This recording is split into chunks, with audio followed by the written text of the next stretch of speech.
भाव भी उसके साथ में जुड़ता है और सब कहीं जाकर के वन पौधा उन्नति की ओर बढ़ने का प्रयत्न करता है। मैं आज के संदर्भ में भी देख रही हूँ, आज का विषय मैंने रखा क्योंकि ज्ञानशाला के साथ में बच्चे जुड़े हुए हैं और वक्तव्य का विषय रखा मैंने पावर ऑफ पेरेंटिंग। इस खोज को, ये जो नई खोज हमारे सामने है, इस नई खोज को नूतन सिंचन की जरूरत है। आज की यह खोज हाईटेक जनरेशन है और इस जनरेशन को जो संस्कार देने हैं, ये संस्कार भी देने वाले को भी हाईटेक बनना होगा। और यह हाईटेक बनने का अर्थ सिर्फ किसी गैजेट के माध्यम से नहीं कर रही हूँ, भीतर के उन संस्कारों को हाईटेक बनाना होगा। तब कहीं जाकर के माता पिता अपने दायित्व का सम्यक निर्वहन कर सकेंगे।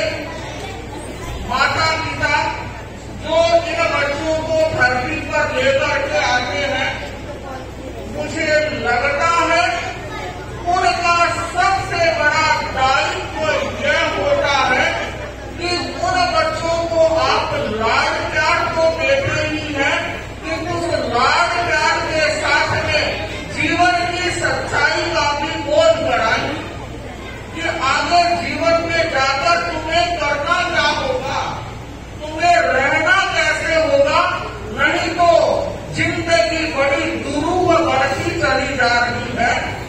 बच्चों को अच्छी एजुकेशन दीजिए, सब कुछ दीजिए, किंतु मुझे लगता है सबसे ज्यादा इम्पोर्टेंट है उनका इमोशन पर कंट्रोल कैसे रह सकता है। आईक्यू बढ़ाने के बड़े प्रयत्न हो रहे हैं, पूरे ये सारे प्रयत्न कर रही है, किंतु जरूरत इस बात की है कि न केवल बच्चों का, हर व्यक्ति का EQ बढ़ना चाहिए, इमोशनल कॉन्सेप्ट बढ़ना चाहिए। मैं एक बार सिंगापुर के एयरपोर्ट पर भी जापान या अमेरिका में जा रहे थे और मेरी रुचि रही है पुस्तकों को देख रही थी और मैं एक एयरपोर्ट में पुस्तकों की दुकान में गई। पूरा का पूरा एक सेल्फ जो उनका था इमोशनल इंटेलिजेंस की पुस्तकों से भरा हुआ। और मुझे लगता है आज की सबसे बड़ी अपेक्षा यह हो गई है कि बच्चों को इमोशनल डेवलपमेंट होना चाहिए। अन्यथा तो आज एक बड़ा साइंटिस्ट है, उसका IQ बड़ा तेज है, किंतु अखबारों में कई बार यह पढ़ने को भी मिल जाता है कि इतने बड़े वैज्ञानिक का ठीक से प्रमोशन नहीं हुआ और उसने सुसाइड कर दी। क्यों हो गया ऐसा कि इमोशन पर वो कंट्रोल नहीं कर पा रहा है। जीवन विज्ञान परम पूज्य आचार्य श्री महाप्रज्ञ जी के द्वारा दिया गया एक महत्वपूर्ण अवदान जीवन विज्ञान, जो ये बात कहता है कि बच्चे का क्या होना चाहिए, इमोशनल डेवलपमेंट होना चाहिए।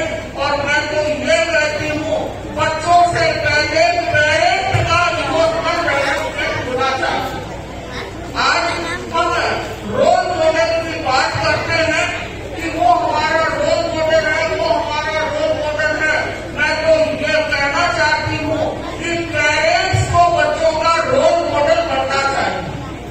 आपके बच्चे, आप कहते हो अपने बच्चों को कि सामने नहीं बोलना है, और जब वो आपके बच्चे आपकी बात को सुनते हैं कि मम्मी ऐसा कह रही है और वही मम्मी जब सास के साथ में फर्राटेदार बोल रही है, तब वो बच्चे क्या सोचते हैं कि मम्मी जो बात कह रही है कि बड़ों के सामने नहीं बोलना चाहिए, वो तो गलत है, सही तो हुआ है जो मम्मी कर रही है।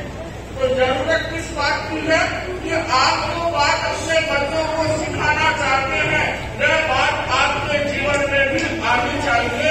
यह महत्वपूर्ण है। आज जरूरत इस बात की है कि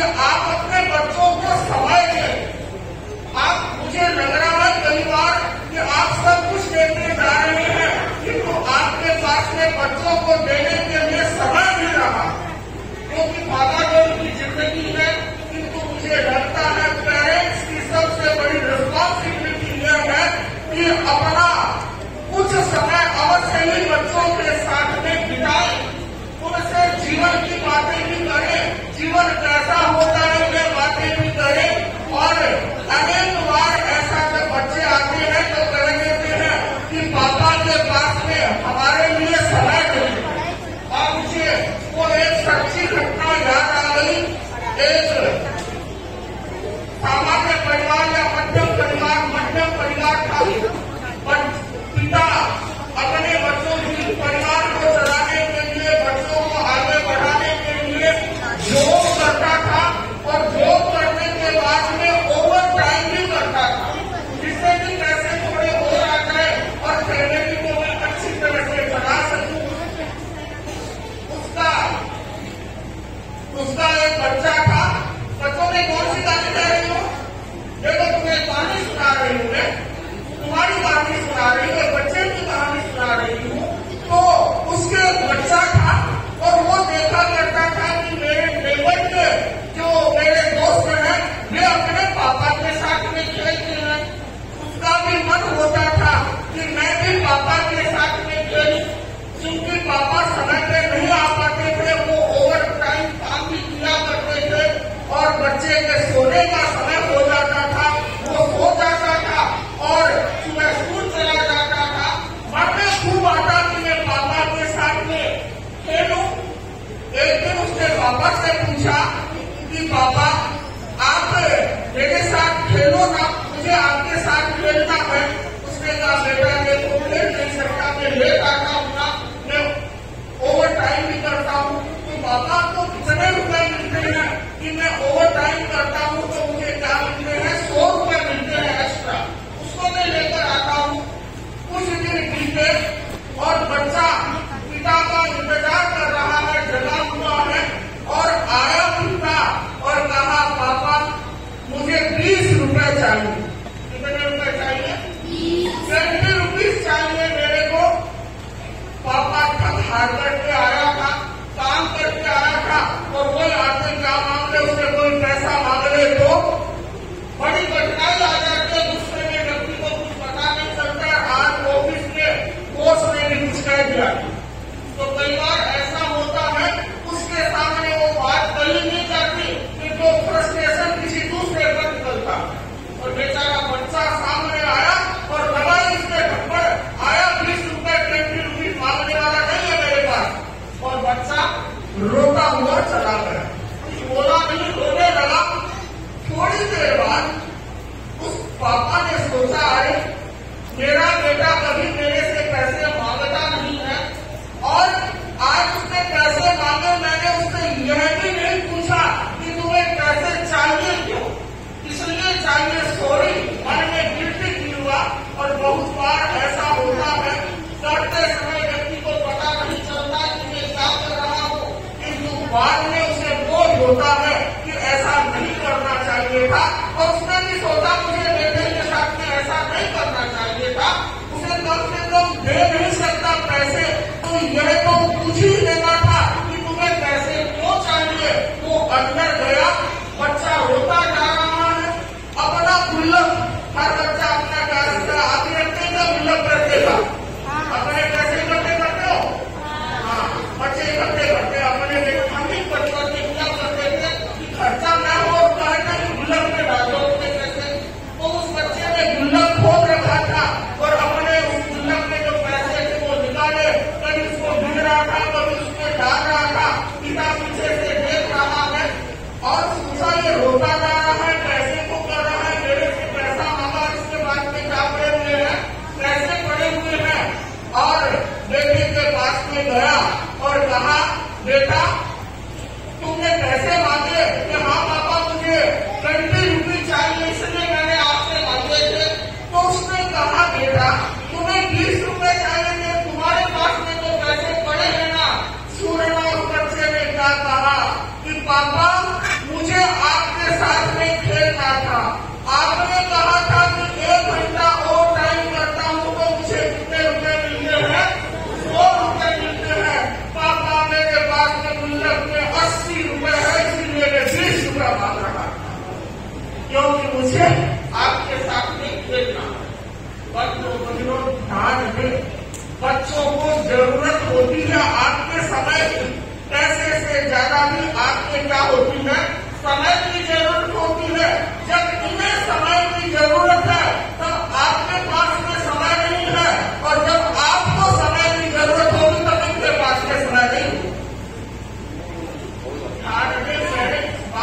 समझे कि हम अपनी जिम्मेदारी को समझे, घर परिवार के लिए भी समय का क्या होना चाहिए, नियोजन होना चाहिए।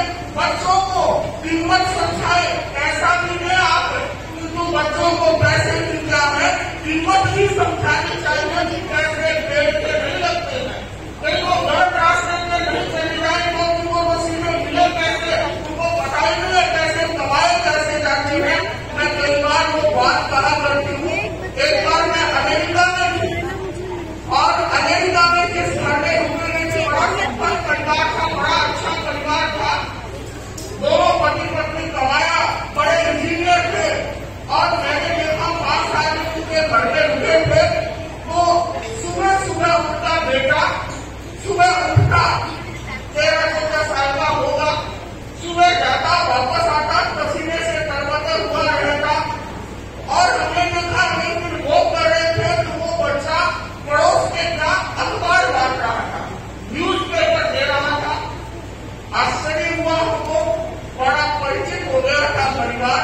और मैंने बातचीत के दौरान उसके पापा से पूछा कि भाई मुझे तुम्हारा परिवार संपन्न लग रहा है, कोई चीज की कमी नहीं लग रही है, किंतु आज हम वो कर रहे थे तुम्हारा बेटा अखबार बेच रहा था ऊपर। और बनो उन्होंने उसने जो बात मुझे कही वो मैं आज सारे पेरेंट्स को कहना चाहती। उसने कहा समरी जी आप बिल्कुल ठीक कह रहे हैं, मेरे घर में पैसे की कमी नहीं है, किंतु मैं अपने बेटे को ये लेसन बता दे रहा हूँ कि देखो ये जब 7 दिनों तक अखबार बेचता है, बांट करके आता है तो उसको $10 मिलते हैं। वो $10 की कमाई करता है और वो पैसे को इतना संभाल करके रखने लग गया है कि $10 मैंने 7 दिनों तक पेपर बांटे तब नहीं जाकर के मुझे क्या मिले हैं, $1 मिले हैं। तो इसको ये बोध होना चाहिए कि पैसा कमाया कैसे जाता है, वो ऐसे अब वो ऐसे खर्च नहीं करेगा। मैं यहाँ बैठे हुए माँ बापों से कहना चाहूंगी, आज आप क्या ऐसा कोई ट्रेनिंग दे रहे हो उनको, ऐसी कोई ट्रेनिंग देने की आपकी कोई मंशा भी बनती है क्या? आपके बच्चे जब आप बिना सोचे समझे बिना उनसे पूछे बस बैठे जा रहे हैं वो कहाँ उड़ा करके आगे वो भी आपको पता नहीं, वो कौन से गलत रास्ते पर या सही रास्ते पे जा रहे हैं वो भी नहीं। तो ये ट्रेनिंग देने की ऐसी ट्रेनिंग एक छोटा सा उदाहरण मैंने बताया है, ऐसी ट्रेनिंग भी उन बच्चों को देने का होती है, आवश्यक होती है, जिससे ये जिंदगी का सत्य भी समझ सके कि जीवन कैसा होता है। माना कि बच्चे आपके कलेजे की ओर हैं, वो उन्हें भी चाहिए, उनका ध्यान रखना चाहिए, लाड प्यार रखना चाहिए, किंतु उसके साथ साथ में उन्हें अनुशासन का पाठ भी पढ़ाना चाहिए कि घर में रहना कैसे है, अपनी चीजों को कैसे रखना है। बिल्कुल ये जितना आपके घर में तो 2-4 लोग रहना, उनका वो खा देंगे वो खा देंगे, नहीं, उनको ट्रेनिंग दीजिए कि ये अपनी जिंदगी को अच्छी तरह से जी सके। इसलिए प्रारंभ से उनको ऐसी शिक्षा दीजिए कि तुम्हें ऐसे ऐसे करना है। घर में कोई आ गए हैं, बड़े बुजुर्ग या गेस्ट आ गए हैं तो उनके साथ में कैसा बिहेव करना है। वरना तो आजकल कैसा हो गया है कि घर में कोई भी आ रहा है जा रहा है, बच्चे को तो पता ही नहीं, उसे तो बस अपने मोबाइल से था और उसे कुछ पता ही नहीं चल रहा है कि गलती किसकी है। मुझे लगता है ये गलती पेरेंट्स की है कि उन्हें शुरू से ऐसे संस्कार थे और मुझे कई बार लगता है बच्चों को क्या संस्कार देगा जब खुद में भी ऐसे संस्कार नहीं होंगे। तो जरूर है इस बात की यह है, दोनों हाथ मिलने चाहिए, आपने भी वो हो वैसे संस्कार और अपने बच्चों को भी चाहिए संस्कार में। यह ज्ञानशाला का उपक्रम बड़ा महत्वपूर्ण उपक्रम है जिसमें बच्चों को संस्कार दिए जाते हैं। तेरा मात्र धर्म संघ जो एक आज के अनुशासन में चलने वाला हमारा धर्म संघ है,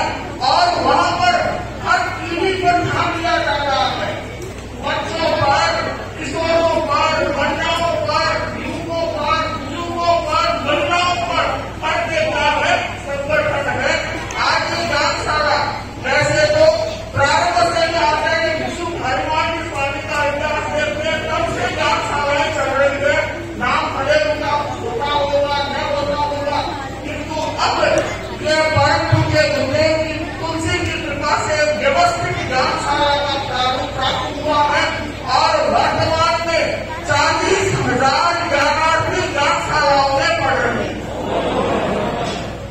बड़ी महत्वपूर्ण बात है, 40,000 बच्चे आ रहे हैं और उन 40,000 बच्चों को पढ़ाने के लिए लगभग, जैसा कि मुझे ज्ञात हुआ है, 4,000 से भी अधिक प्रशिक्षिकाएं अपनी सेवाएं दे रही हैं।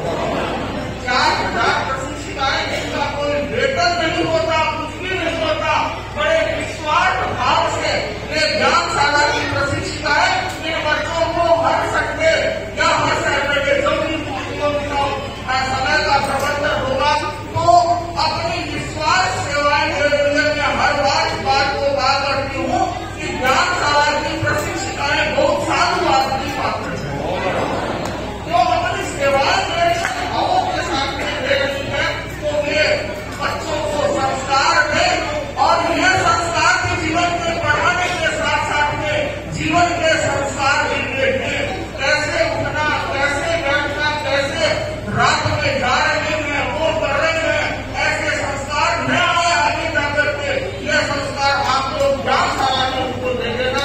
तो ये ज्ञानशाला का उपक्रम, ज्ञानशाला दिवस मनाया जाता है तो पूरा किसके लिए हो जाता है? ज्ञानशाला के लिए हो जाता है।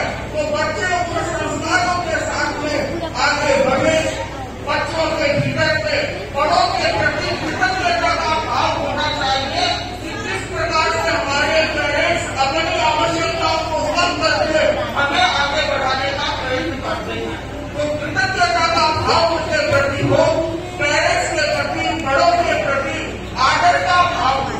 बिना आदर के पेरेंट्स नहीं चलती है, तो ये अच्छे गुण बच्चों के भीतर में आए, इसका विशेष ध्यान ज्ञानशाला की प्रशिक्षिकाओं को रखना है।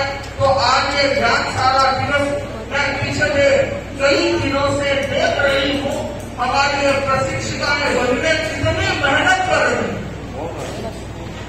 तैयारी कर रही है और पेरेंट्स भी अपने बच्चों को भेज रहे हैं, खुद तैयारियां कर रही है। बच्चों बनियों, यह एक बड़ा उपक्रम होता है, जिसके द्वारा ये कार्य हो रहा है। हमारी व्यवस्था के अनुसार सारा का सारा व्यवस्था पक्ष का जो दायित्व, ज्ञानशाला के व्यवस्था पक्ष का जो दायित्व होता है, वो स्थानीय सभा उसका निर्वहन करती है। आज मुझे जैसी सूचनाएं मिली, यहाँ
साइकिल सिटी में रहते इतनी दूर से आए हैं, 8 की तपस्या में कई बार भोगने अपने आए जो ने महाराज भर के उपवास करने को नहीं।